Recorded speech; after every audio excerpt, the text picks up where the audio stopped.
본문을 한 세 군데 짚어봤는데요. 요한복음 4장 19절 이하와 또 레위기 1장 이하와 로마서 12장 1절 이하를 통해서 예배가 뭔가 우리가 좀 함께 고찰해 보는 시간 되면 좋겠습니다. 먼저 요한복음 4장을 한번 같이 보면 좋겠습니다. 19절부터 26절까지 요한복음 4장 19절로 26절까지 저와 여러분이 교독할까요? 제가 먼저 읽습니다. 여자가 이르되 주여 내가 보니 선지자로소이다. 우리 조상들은 이 산에서 예배하는데 당신의 말은 예배할 곳이 예루살렘에 있다 하더이다. 예수께서 이르시되 여자여 내 말을 믿으라. 이 산에서도 말고 예루살렘에서도 말고 너희 아버지께 예배할 때가 이르리라. 너희는 알지 못하는 것을 예배하고 우리는 아는 것을 예배하노니 이는 구원이 유대인에게서 남이라. 아버지께 참되게 예배하는 자들은 영과 진리로 예배할 때가 원하니 곧 이때라. 아버지께서는 자기에게 이렇게 예배하는 자들을 찾으시느니라. 하나님의 영이시니 예배하는 자가 영과 진리로 예배할지니라. 여자가 이르되 메시아 곧 그리스도라 하는 이가 오실 줄을 내가 아노니 그가 오시면 모든 것을 우리에게 알려주시리이다. 예수께서 이르시되 내게 말하는 데가 그라 하시니라. 아멘. 예배가 무엇일까 이 주제를 정하게 됐는데요. 그 배경이 있습니다. 우리가 이렇게 매일마다 매년마다 헤아릴 수 없는 예배가 드려지고 있어요. 제가 일주일에 BBS까지 포함해서 9번을 예배를 하고 성경 공부를 하더라고요. 그리고 선생님들까지 포함하면 1년에 한 500여 번 정도가 공적인 예배가 드려집니다. 그런데 이 예배가 엄청나게 많이 드려지는데 우리의 삶을 그만큼 변화되고 성장되는가 이거를 한번 좀 생각해 보면 좋을 것 같아요. 매일마다 매 순간마다 공적 예배가 드려지는데 또 더 나아가서 그 예배가 우리의 삶에 영향을 미쳐서 생활 예배로 우리가 드려지는 삶을 사는가 그거를 한번 생각해 보고자 하는 것입니다. 그리고 근본적으로 우리는 왜 예배를 드리는가 그리고 내게 예배는 어떠한 의미가 있는가 이런 것들이 정말 본질적인 크리스찬이라면 다 필요한 생각이 되는 것입니다.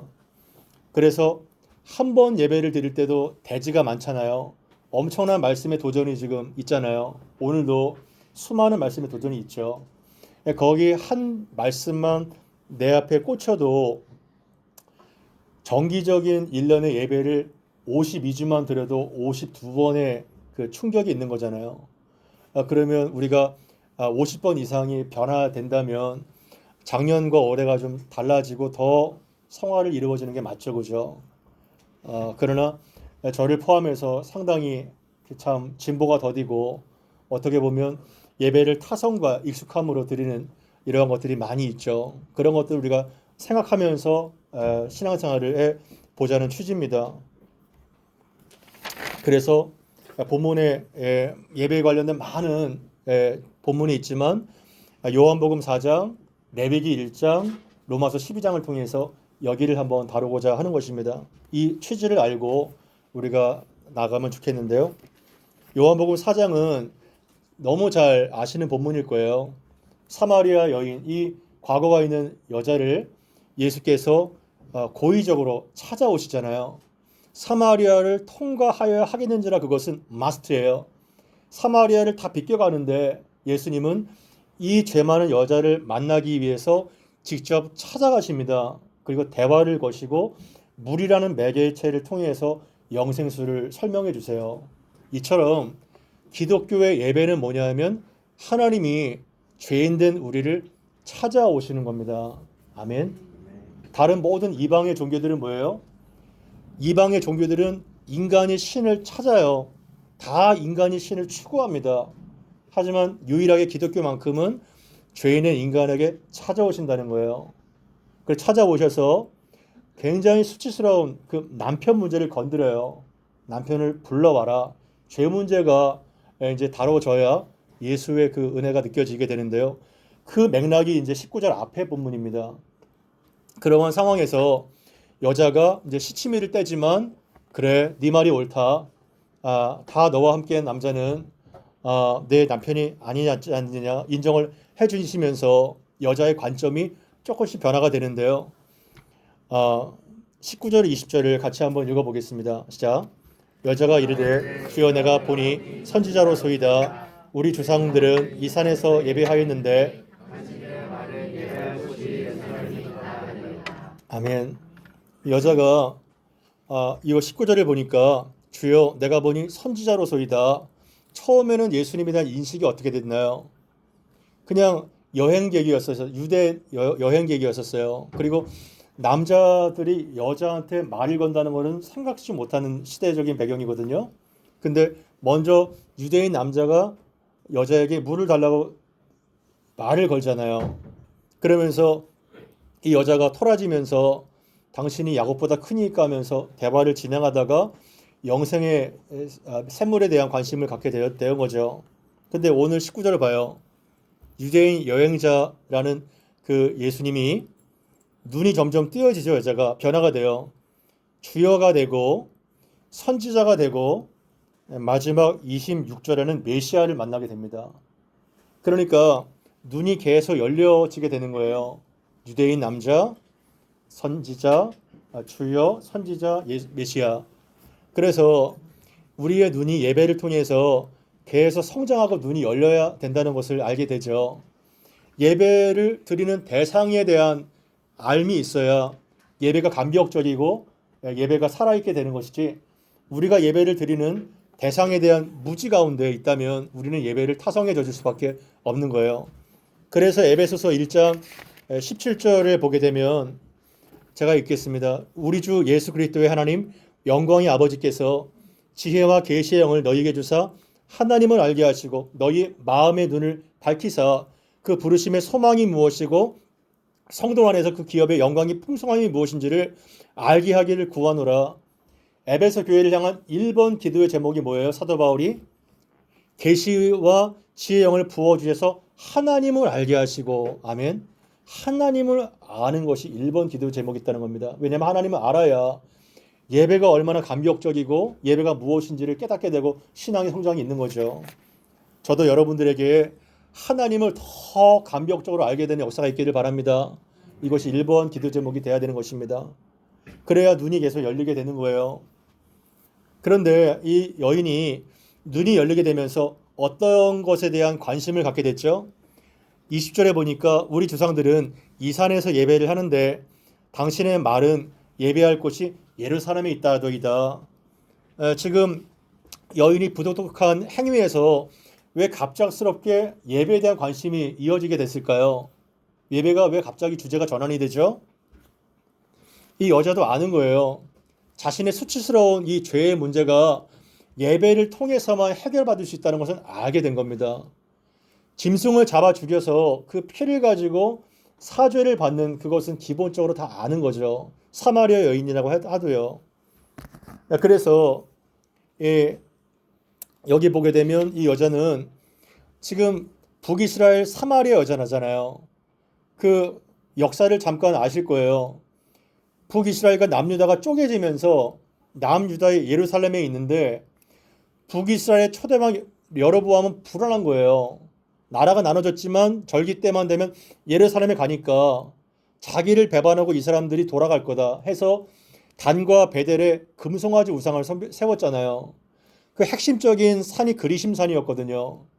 그러니까 사마리아 사람들은요 기본적으로 사마리아 오경인 모세 오경만 인정을 해요. 나머지 예언서와 역사서는 인정하지 않습니다. 왜냐하면 거기에 예루살렘에서 예배를 해야 된다는 것이 명백하게 나와 있거든요. 그러면 장기의 정치적인 그러한 그 해가 되기 때문에 눈을 가리게 된 거예요. 그래서 사마리아 사람들은 그리심산에서 주로 예배드리는 성산이 되었고 남유다 사람들은 예루살렘에서 예배드리는 이 장소가 거의 우상이 된 겁니다. 이해가 되시죠? 그래서 장소가 예배의 우상이 되니까 예배의 대상이신 하나님은 잊어버리게 되는 거예요. 그래서 예배가 무엇인지를 우리가 그 본질과 비본질을 알 때 가장 정확하게 경배를 받으실 하나님만이 도단하게 되는 겁니다. 그래서 우리가 본질과 비본질을 정확하게 알아야 되는 거죠. 먼저 이 예배의 구약적 의미와 신약적 의미를 먼저 우리가 살펴보면 좋겠는데요. 예배라고 할 때 구약의 원어로 아바드와 샤하라는 단어가 있습니다. 이 아바드가 대표적인데요. 섬기다, 봉사하다 이런 뜻을 갖고 있는데 그냥 섬기다, 봉사하는 것이 아니라 노예가 주인을 섬기는 것을 아바드라고 해요. 노예가 주인을 섬기는 것. 옛날에 여러분 고대 사회 때 노예가 자기 생명이 있나요? 인권이 있나요? 소유가 있나요? 모든 생사 여탈권이 다 주인에게 달려 있는 거예요. 그러니까 노예가 주인을 섬기듯이 철저하게 정말 자신의 모든 생명이 주인에게 달려 있다는 것을 인정하고 섬기는 것, 그것이 바로 아바드죠. 사하는 뭔가요? 몸을 굽히고 굴복하다는 의미가 있어요. 완전히 나를 하나님 앞에 굴복시키는 것, 그것이 바로 예배의 정신이다, 이렇게 말할 수가 있는 것입니다. 신약도 별보 다르지 않아요. 프로스쿠네오라는 단어가 있는데요. 이것은 노예가 주인의 발에 입을 맞추다 이런 뜻입니다. 노예가 주인을 향해서 최상의 경배와 존경을 담아 사랑을 표현하는 거예요. 노예가 주인의 발에 입을 맞추는 것이 바로 그러한 뜻이에요. 그리고 라트레이아라는 단어가 있는데요. 이것은 봉사와 섬김, 아바드랑 똑같지만 여기에서 라트레이아는 오직 한 주인에게만 봉사하고 섬기는 거예요. 오직 한 주인에게만. 예를 들어 하나님과 돈이나 재물이나 성공을 같이 섬긴다. 그것은 라트레이아가 될 수가 없는 거예요.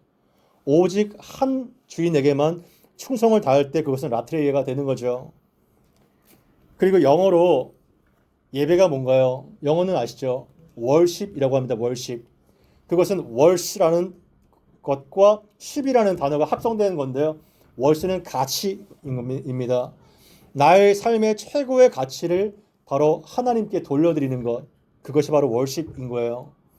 그러니까 히브리어라든가 헬라어라든가 영어를 다 봤을 때 공통적인 정리가 뭘까요? 예배가 완전히 노예인, 종인 내가 주인에 대한 최고의 공경과 사랑을 담아서 나를 바짝 엎드려 예배하는 거, 그리고 최고의 가치를 하나님께 돌려드리는 거, 그것이 바로 창조주 하나님께 우리가 드려야 될 예배의 정신과 태도라는 겁니다. 나는 완전히 사라지게 되고 하나님만 남게 되는 거죠. 이것이 바로 그 원어의 뜻입니다. 그렇다면 이제 여자가 점점 그 예배로 몰입하게 되는데요. 예수님께서 참된 예배가 무엇인가 알려주십니다. 21절 22절을 같이 한번 읽어봅시다. 시작. 예수께서 이르시되 여자여 내 말을 믿으라. 이 산에서도 말고 예루살렘에서도 말고 너희가 아버지께 예배할 때가 이르리라. 너희는 알지 못하는 것을 예배하고 우리는 아는 것을 예배하노니 이는 구원이 유대인에게서 남이니라. 아멘. 여자는 지금 장소에 대해서 물었거든요. 당신은 내가 보니까 선지자인데 이 산에서 예배를 드려야 됩니까? 저 산에서 드려야 됩니까? 그거를 물은 거잖아요. 그리심 산입니까? 예루살렘입니까? 그런데 예수님은 장소에 대한 답변이 없어요. 무엇에 대한 포커스를 맞추시죠? 이 산에서도 말고 예루살렘에서도 말라. 내 말을 믿어란 여자야. 너희가 아버지께 예배할 때가 올 거야. 두 가지 포커스죠. 장소가 아니라 누구예요? 예배를 받으시는 아버지. 그리고 아버지께 예배를 드릴 때, 그 두 가지의 포커스를 맞추시는 겁니다. 그래서 예배를 받으시는 아버지가 본질인 거예요. 장소가 아니라. 그리고 어떠한 예배의 형태가 아니라 예배가 본질이지 새벽 예배, 수요 예배, 금요 예배, 온 세대 다 이런 것은 비본질적인 거라는 거예요. 한국만 새벽 예배, 철야 예배 이런 게 다 있잖아요. 그러니까 예배가 본질이라는 거, 그 예배는 하나님을 만나는 거라는 거, 이러한 것을 본질이 예배를 받으시 합당하신 아버지라는 거, 이거가 예수님께서 말씀하고자 하는 내용이죠. 그러면서 너희는 알지 못하는 것을 예배한다. 너희는 사마리아 사람들을 말해요. 그리고 우리는 아는 것을 예배한다. 왜냐하면 구원이 유대인에게서 남이 때문이다. 이렇게 말을 하고 있는데요. 이걸 통해서 우리가 무엇을 알 수 있을까요? 알지 못하고 무지 가운데 예배할 수 있다는 거예요. 너희는 알지 못하고 예배를 하지 않느냐. 이런 것들이 저한테는 좀 충격으로 다가왔어요. 나는 알고 예배를 했을까? 여러분들은 알고 예배를 드리시나요? 매주마다, 매주일마다. 우리는 그 예수님을 알고 예배를 드리나요? 아니면 모르면서 타성에 젖어서 습관대로 예배를 드리십니까? 평생 신앙생활을 해도 예수 그리스도와 그 실체적으로 만나는 만남이 없이 예배를 하는 자가 얼마나 많습니까? 그것이 우리의 상황이 되면 안 된다는 거예요. 예배의 출석이 그리스도임의 보장이 아닌 것입니다. 그래서 그날과 그때에 나는 너를 도무지 몰라 이렇게 말씀한다면 얼마나 안타깝겠어요. 그래서 예배를 통해서 하나님을 만나고 알아가고 그리고 기쁨으로 예배하는 것이 얼마나 중요한지를 우리가 이 본문을 통해서 알게 되는 것입니다. 그렇다면 예수께서 말씀하시는 참된 예배가 무엇인가? 23절, 24절 말씀입니다. 같이 한번 읽습니다. 시작. 아버지께 참되게 예배하는 자들은 영과 진리로 예배할 때가 오나니 곧 이때라. 아버지께서는 자기에게 이렇게 예배하는 자들을 찾으시느니라. 하나님은 영이시니 예배하는 자가 영과 진리로 예배할지니라. 아멘. 너희는 알지 못하는 것을 예배하고 우리는 아는 것을 예배하는데, 그러나 아버지께 참되게 예배할 자들은 영과 진리로 예배할 때가 오는데 바로 지금이 그때라는 거예요. 바로 지금이 곧 그때라는 겁니다. 이렇게 아버지께서는 자기에게 이렇게 예배하는 자를 찾으신다는 거예요. 찾는다는 말이 뭐냐면 목자가 양을 미친 듯이 찾는 거, 그거를 여기에서 동일한 말을 쓰고 있어요. 여러분, 영과 진리로 예배한다는 말이 뭘까요? 24절에도 똑같이 하나님은 영이시니 예배하는 자가 영과 진리로 예배할지니라 이렇게 나와 있는데, 도대체 영과 진리로 예배하는 것이 뭘까? 많이 들어보셨을 거예요. 뭘까요? 여기에서 영은 in spirit, 그리고 진리는 the truth 이렇게 말을 하고 있지만, 이 본문에서 영이라는 것은 1차적으로 성령, 그죠? 영생하도록 솟아나는 샘물을 의미하죠. 그러니까 in spirit, 성령 안에서, 그리고 진리는 뭐죠? 진리이신 예수님, 그리고 진리의 말씀, 그리고 이 알레데이아라는 단어는 진심으로, 진정으로 이러한 뜻도 포함이 되어 있어요. 그러니까 예배가 성령과 말씀으로 찾아오시는 하나님을 만나고 그 영과 진리로 하나님의 말씀으로 예배를 하는 것이다. 이런 것들을 우리가 알게 되는 거죠. 그렇게 예배를 드리고 계신가요? 성령 안에서 진리의 말씀으로 우리가 그분을 만나고 계십니까? 그것이 예배다 말하고 있는 것입니다. 그리고 여기서는 하나님 아버지께서 자신을 이토록 예배하는 자를 찾으신다고 말하고 있는데, 히브리서 11장 6절에 보니까 믿음이 없이는 하나님을 기쁘시게 하지 못하나니 하나님께 나아가는 자는 반드시 그가 계신 것과 또한 그가 자기를 찾는 자들에게 상 주시는 이심을 믿어야 할지니라 이렇게 되어 있거든요. 여기에서는 누가 찾아야 하나님을 간절하게 찾는 우리가 하나님을 찾는 거예요. 그러니까 이 본문에서는 하나님이 우리를 찾으시고 예배자를 찾으시고 또 예배하는 자를 간절하게 그 하나님을 찾을 때 찾고 하나님은 우리를 찾고 우리는 하나님을 찾고 이러한 찾는 과정을 통해서 역사가 일어나게 되는 거예요. 그리고 여기에서 하나님이 누구신지를 알게 되는 겁니다. 여러분들은 예배자로 정말 하나님이 기뻐하시는 예배자로 세워지게 되기를 간절히 바랍니다. 이것이 가장 중요한 가치이고 인간이 드릴 수 있는 최고의 특권이 바로 예배인 것입니다. 짐승과 구별되는 거죠. 짐승은 영이 없잖아요.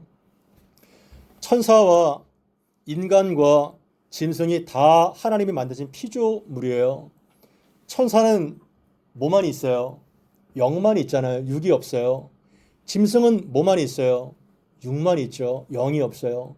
그러나 오직 하나님의 형상을 따라 만들어진 사람만이 영과 육이 다 결합된 그러한 하나님을 알도록 창조가 된 너무나도 귀한 자들이죠. 그래서 우리가 예배를 드리지 않는다면 사실 짐승과 다를 바가 없다는 것입니다. 왜냐하면 짐승은 영이 없기 때문에. 그래서 인간이 드릴 수 있는 최고의 특권이 예배하는 자라는 것을 잊지 마시고, 그리고 예배하는 자가 가장 성공한 자라는 것을 우리가 알게 되는 것입니다. 하나님이 그들이 얼마나 만나고 싶었다면 예배하는 자를 찾으시겠어요. 그리고 또 하나는 뭐냐면 in spirit, 이것은 성령이죠. the truth, 이것은 그리스도예요. 그러니까 성령과 성자 예수님 안에서 누구께로? 성부 하나님께로 나아가는 거. 그러니까 삼위 하나님이 예배에 다 들어있는 거예요. 살아계신 삼위 하나님의 임재 안으로 들어가는 거, 그것이 바로 예배입니다. 삼위 하나님의 임재 가운데로 들어가는 거예요. 그래서 그 삼위 하나님의 임재 가운데 들어가서 하나님을 만날 때 사건이 벌어지게 돼요. 사건. 여기에서 여자가 메시아가 오면 우리에게 모든 것을 알려주실 것이다, 이렇게 얘기할 때 예수님이 소름 끼치는 얘기를 하시죠. 지금 너에게 말하는 내가 바로 메시아다. 정말 소름 끼치는 거예요. 이거는 출애굽기 3장 14절에 I am who I am, 내가 바로 여호와다, 하나님이다, 이러한 말이에요. 여자가 막 전율을 느끼면서 자기가 물떠와러 왔는데 물동이를 팽개치고 마을로 뛰쳐들어가서 나에게 말한 모든 것을 아는 이 사람을 와보라, 이는 바로 그리스도가 아니냐 선포하면서 뛰쳐들어가잖아요. 사건이 발생했잖아요. 이 사건은 메시아를 만남을 통해서 벌어지게 되는 거예요. 그게 예배입니다. 부닥치는 거예요. 예수에게 내가 부닥치는 거예요. 그게 예배입니다. 이러한 만남이 있도록 우리가 예배 10분 전에 간절하게 기도하고, 설교는 강의가 아니잖아요. 설교자가 얼마나 연약해요. 설교자에게 성령의 기름 부음이 있도록 기도해 주셔야 되는 것이고, 또한 모든 예배 준비자들, 예배에 참석하는 사람들이 이 영광 가운데 들어갈 수 있도록 우리가 기도해야 되는 것이고, 그리고 우리의 모든 찬양, 대표 기도, 말씀 선포, 봉헌, 축도까지 모든 전 예배에 하나님의 영광이 가득할 때 우리는 그 놀라운 힘을 가지고 세상을 정복하며 다스릴 수가 있는 겁니다. 그게 바로 복된 예배죠. 그래서 성령 그리고 말씀, 이것을 항상 잊지 마시기를 바랍니다. 성령과 말씀 안에서 성부 하나님께 나아가는 거예요. 사람의 성장은 그래서 관계입니다. 다 관계잖아요. 관계 안에서 성장하게 되는 것이고, 말씀을 제쳐놓고 종교성으로 예배하는 것, 이것이 바로 무지 가운데 알지 못하는 예배를 드리는 겁니다. 거기에는 어떠한 거듭남과 변화와 감격이 없죠. 그래서 제가 BBS까지 포함해서 9번을 하고 선생님들까지 해서 1년에 500번을 예배를 드리는데 10년이면 5,000번인 거예요. 꼭 다 참석하면은 5,000번의 변화가 있었나요? 모태신앙은 막 한 몇만 번의 변화가 있어야 될 거예요. 한 예배에 한 변화만 있어도.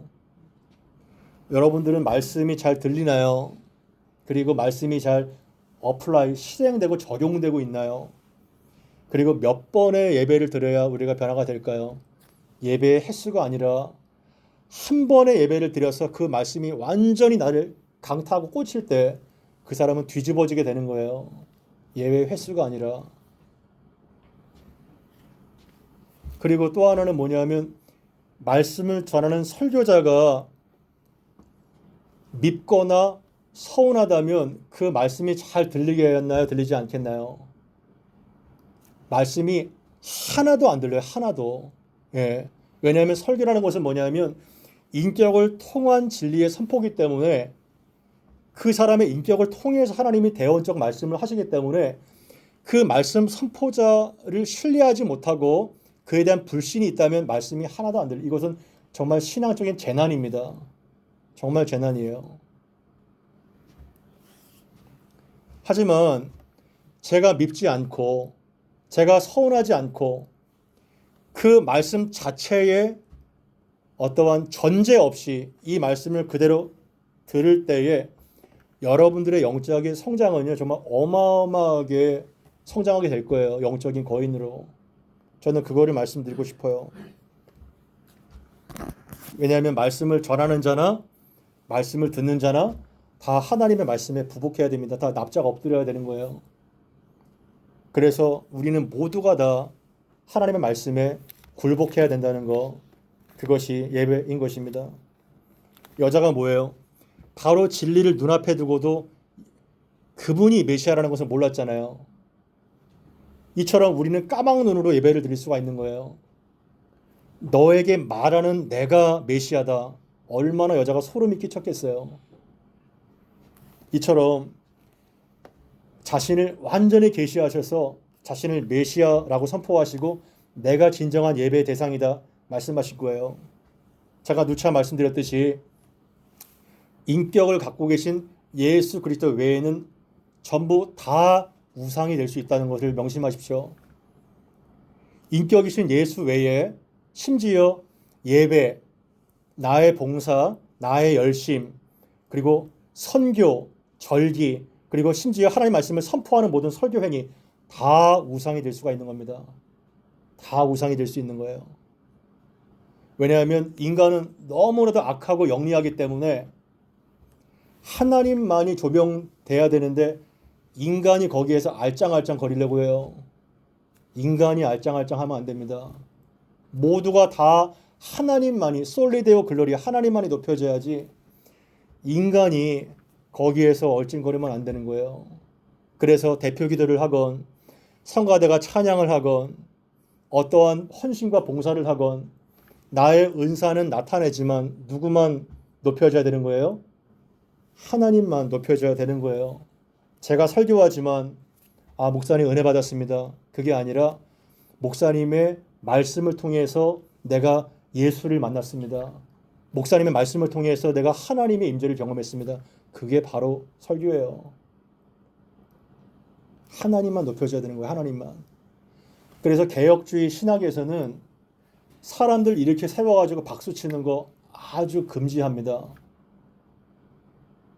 어떤 교회 시장이 왔다 박수치면서 그렇잖아요. 선거철에. 개혁 신학에서는 그런 게 없어요.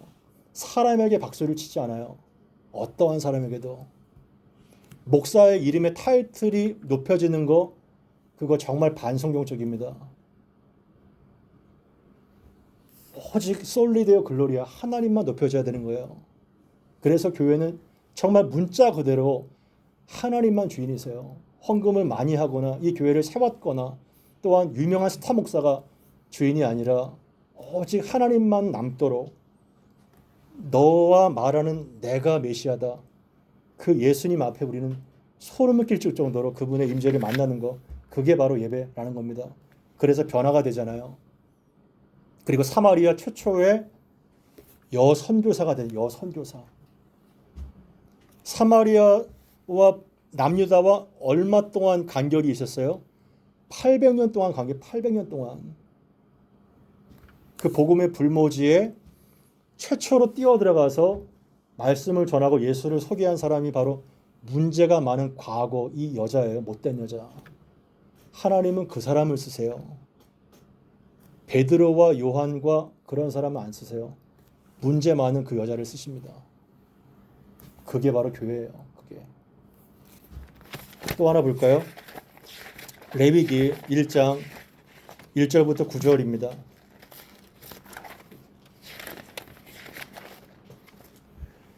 레위기 1장 1절부터 9절. 제가 먼저 읽고 교독합니다. 시작.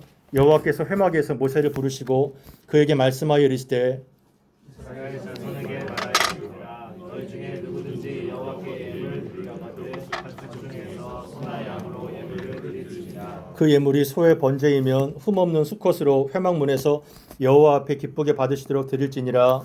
그는 번제물의 머리에 앉아있으니 그를 위하여 기쁘게 받으시며 그를 위하여 속죄가 될 것이라. 그는 여호와 앞에 그 소송아지를 잡을 것이요 아론의 자손 제사장들은 그 피를 가져다가 회막문 앞 제단 사방에 뿌릴 것이며 제사장 아론의 자손들은 제단 위에 불을 붙이고 불 위에 나무를 버려놓고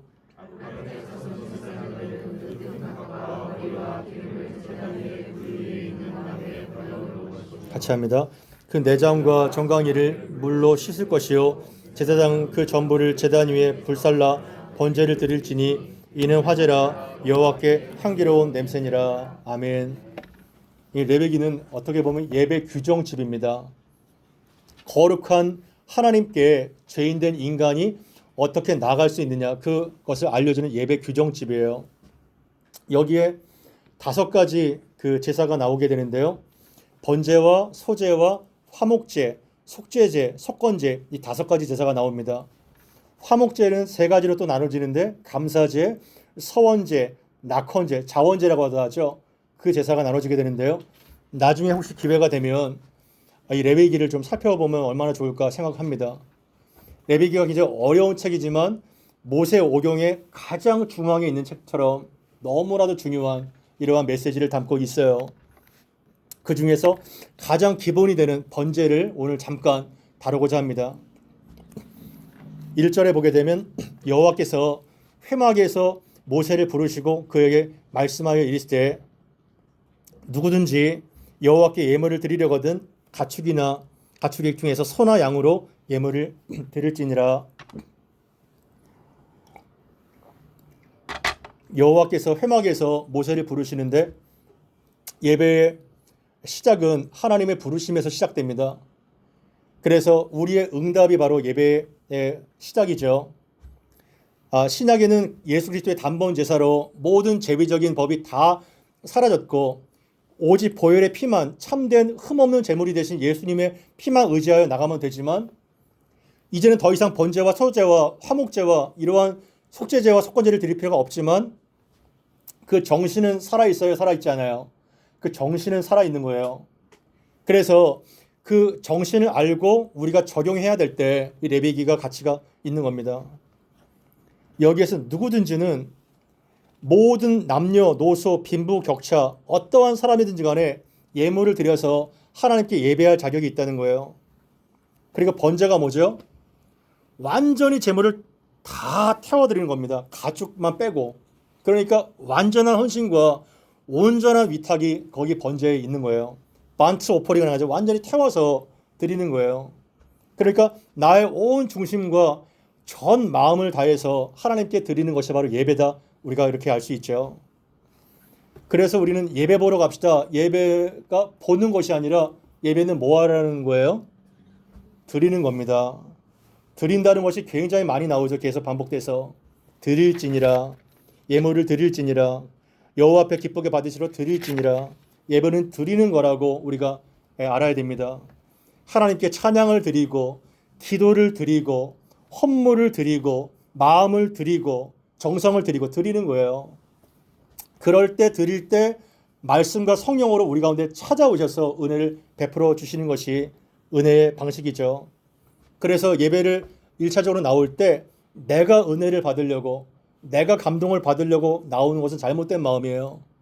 나의 감정과 기분에 상관없이 하나님이 기뻐하는 예배가 돼야 되는 것입니다. 하나님이 예배의 대상이기 때문에요. 나의 감정이 아니라.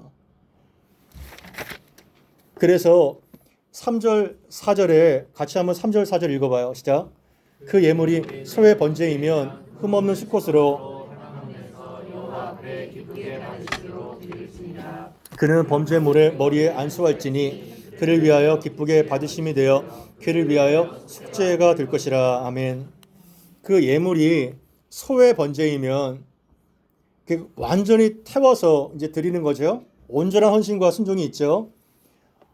무엇으로 드리라는 거예요? 흠없는 수컷으로 드리라는 거예요. 흠없는 수컷. 그래서 하나님 앞에 하나님이 기쁘게 받으시도록 드리라는 겁니다. 흠없는 수컷은 무엇을 뜻할까요? 흠없는 수컷. 최고의 것을 하나님께 드리라는 거예요.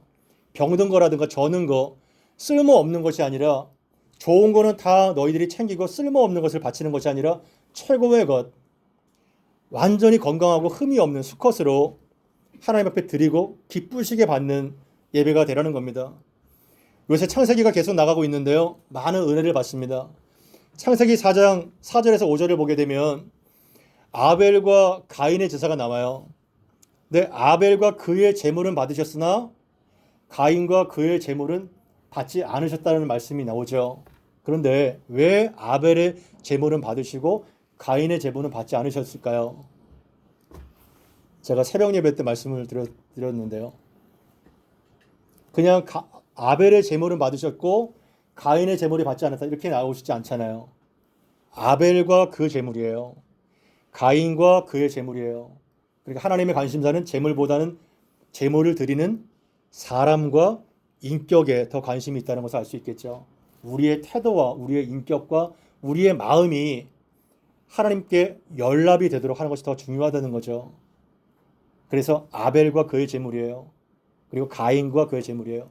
받지 않으셨다는 것은 뭐냐면 원어적으로 거들떠 보지도 않으셨다는 거예요. 그러니까 우리의 예배가 아무리 드려도 거들떠 보지 않는 마당만 밟는 예배가 될 수 있다는 거예요. 그리고 최고의 것을 하나님께 드린다고 했는데 아벨은 그 양의 첫 새끼예요. 그리고 기름을 드렸어요. 영어 성경에 보게 되면 best of offering을 드렸다는 거예요. 흠없는 수컷이 바로 그거를 말하는 거예요. 그렇다면 우리는 나의 최고의 것을 드려서 하나님을 예배하고 있는가? 최고의 예물로 아버지 앞에 나아가고 있는가? 그거를 우리가 알 수 있겠죠. 혹시 나의 쓸 것을 다 쓰고 나머지 찌꺼기를 하나님께 드리지 않는가? 우리는 돌아봐야 되는 것입니다. 애들 공부를 잘 시키고 그리고 맛있는 것을 먹고 여행을 다니고 저는 이것이 중요하다고 생각해요. 그러나 이러한 나의 주신 것들을 향유할 수 있지만 하나님은 내 쓸 것을 쓰다가 그냥 없으면 그냥 그만인 분인가? 아니면 미리 구별돼서 최고의 기름과 첫 새끼를 떼놓고 나머지 것들을 쓰는 게 더 합당하지 않는 더 합당한 예배가 아닌가? 우리는 돌아봐야 되는 거죠. 그래서 역대상 29장 14절에 보게 되면 역대상 29장 14절에 보게 되면 나와 내 백성이 무엇이기에 이처럼 즐거운 마음으로 드릴 힘이 있었나이까? 모든 것이 주께로 말미암아 싸우니 우리가 주의 손에서 받은 것으로 주께 드렸을 뿐이니이다. 다윗이 기쁜 마음으로 또한 나와 내 백성 이스라엘 백성들이 기쁜 마음으로 여호와 앞에 헌물을 드렸는데요. 이러한 즐거운 마음으로 드릴 힘이 있었나이까? 성경에 보게 되면 헌금과 계속 같이 나오는 말이 있어요. 그게 뭘까요? 기쁨인 거예요. 즐거움인 거예요. 그래서 헌금은 자본의 가치를 사는 우리들에게 부담으로 다가오지만 사실 성경은 기쁨이라는 거예요. 즐거움이라는 거예요. 어떻게 나와 내 백성이 무엇이기에 이처럼 즐거운 마음으로 드릴 힘이 있었나이까? 모든 것이 주님께로부터 말미암아 싸우니 우리가 주의 손에서 받은 것으로 주께 드렸을 뿐입니다. 여러분 이것이 봉헌입니다. 주님께로부터 받은 것을 그냥 돌려드렸을 뿐이라는 거예요. 우리 것이 아니라는 거예요. 이게 바로 청지기적인 마인드죠. 그래서 굉장히 우리는 자본의 세계를 살면서 굉장히 헌물에 민감하기도 합니다. 그럴 법도 해요. 하지만 하나님께서 정말 받으시는 이러한 기쁨의 예배는 뭘까? 우리는 숙고해 봐야 됩니다. 예물은 내 마음과 헌신의 온도계와 같은 거예요. 액수가 중요한 것이 아니라 마음의 자세를 보시죠. 그래서 우리가 흠없는 수컷으로 과연 기쁨으로 예배를 드리는 것이 있는가? 빈손으로 혹시 오지 않는가? 우리는 보게 되는 것입니다. 그런 다음에 4절에 그는 번제물 위에 안수할지니 그를 위하여 기쁘게 받으심이 되어서 그를 위하여 속죄가 될 것이라 말씀하고 있는데요. 4절과 5절과 6절에 계속 그가 나와요. 그가 누굴까요? 그가 제물, 소와 양에게 안수를 하잖아요. 그리고 그가 숫송아지와 양을 잡거든요. 안수를 하고 잡는 그가 누굴까요? 여기 그 개역 개정에는 그라고 애매하게 돼 있지만 세번역 성경만 해도 제물을 바치는 자라고 소개가 되어 있어요. 제물을 바치는 자입니다. 제사장이 아니에요. 제사장이 아니에요. 우리는 흔히 제물을 안수하고 제물을 잡고 이러한 사람을 제사장으로 생각하잖아요. 그게 아니라는 겁니다. 안수는 어떤 의미예요? 안수는 나의 죄가 이 제물의 전가가 되고 내가 이 제물과 동일시 된다는 것을 상징적으로 드러내는 거예요. 그리고 안수를 할 때 누르는 거예요. 약간 눌러서 내 죄가 이 제물로 내 죄가 다 넘어갔다는 것을 말하고 있는 거예요. 그리고 이 제물을 누가 죽여요? 내가 죽여요. 그래서 5절, 6절에 보게 되면 5절, 6절 같이 한번 읽습니다. 시작. 그는 여호와 앞에서 그 소송아지를 잡을 것이요 아론의 자손 제사장들은 그 피를 가져다가 회막문 앞 제방 사당에 뿌릴 것이며 그는 또 번제물의 가죽을 벗기고 각을 뜰 것이고 9절도 같이 읽습니다. 시작.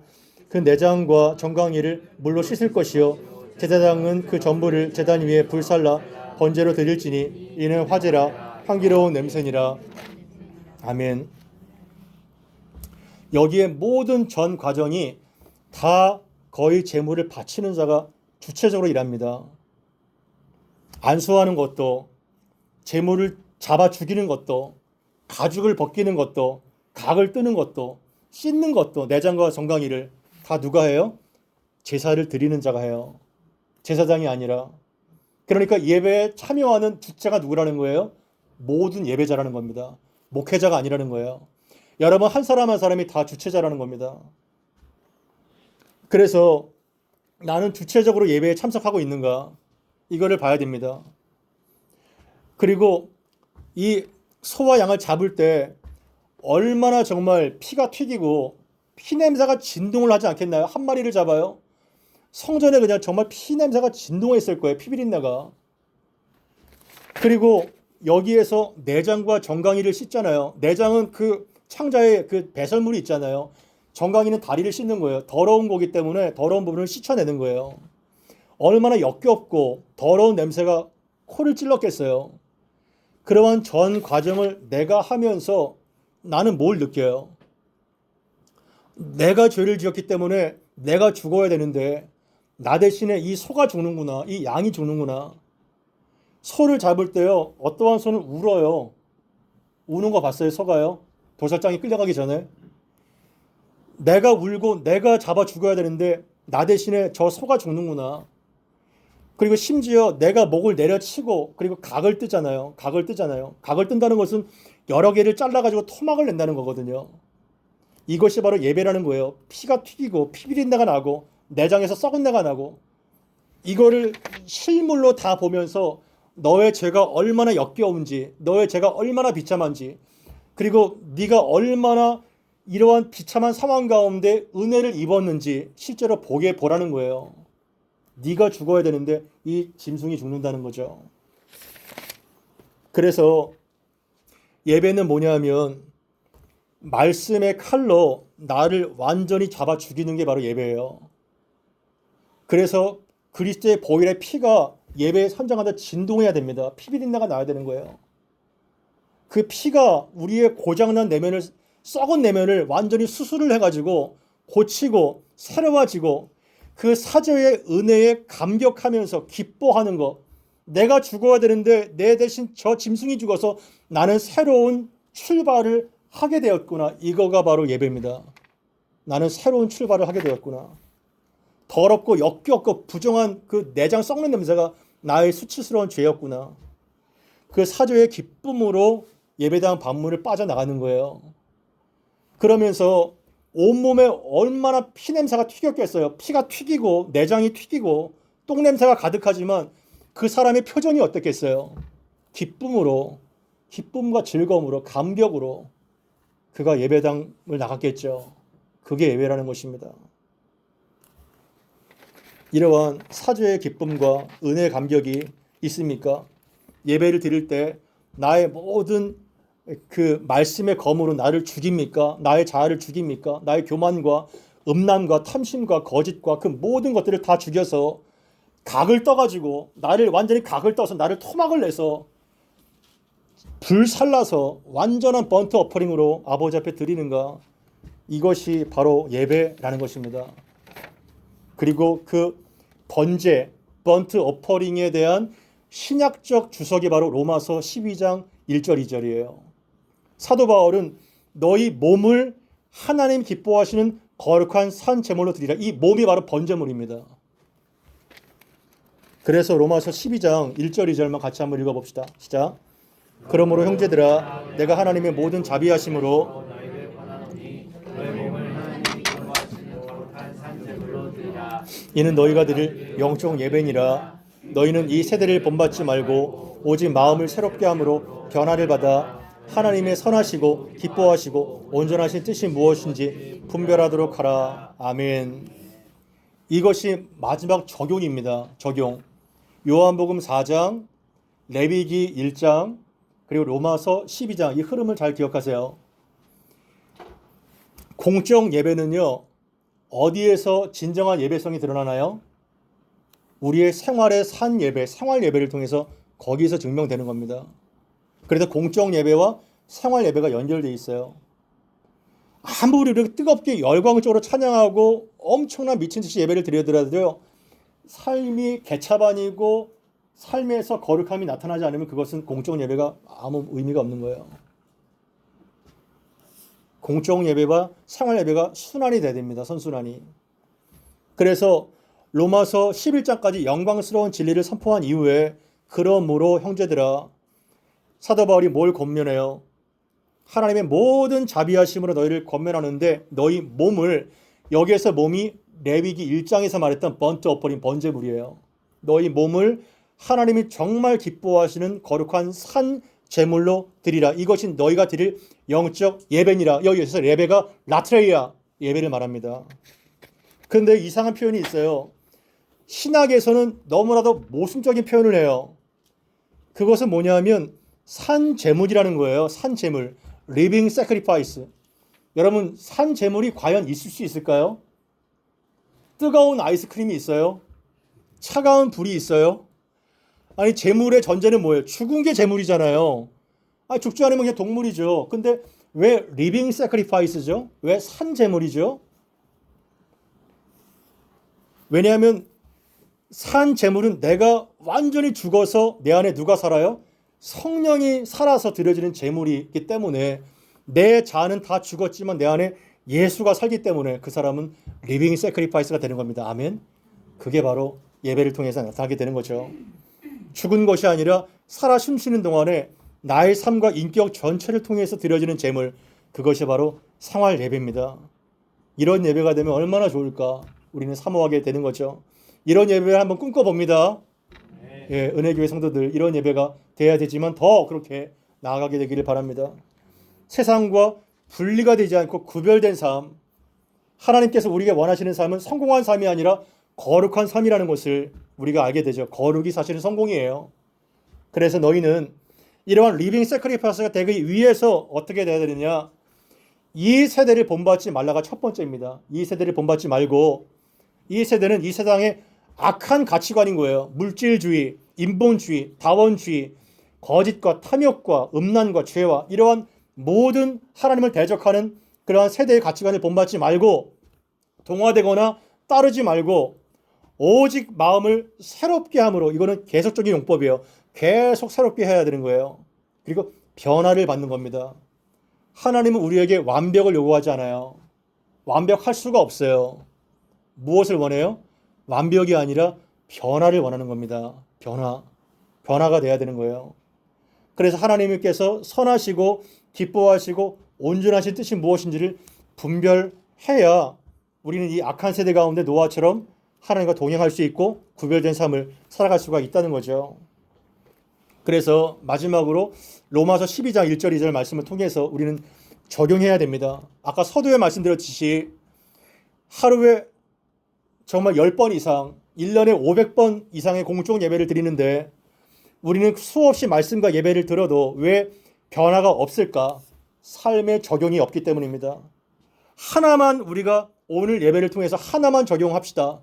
그러면 우리는 정말 엄청난 영적인 거인으로 성장하게 될 거예요. 만약에 삶의 적용이 없다면 그 사람은 지적 교만, 영적 교만에 쌓여서 하나님과 전혀 다른 삶을 살게 될 겁니다.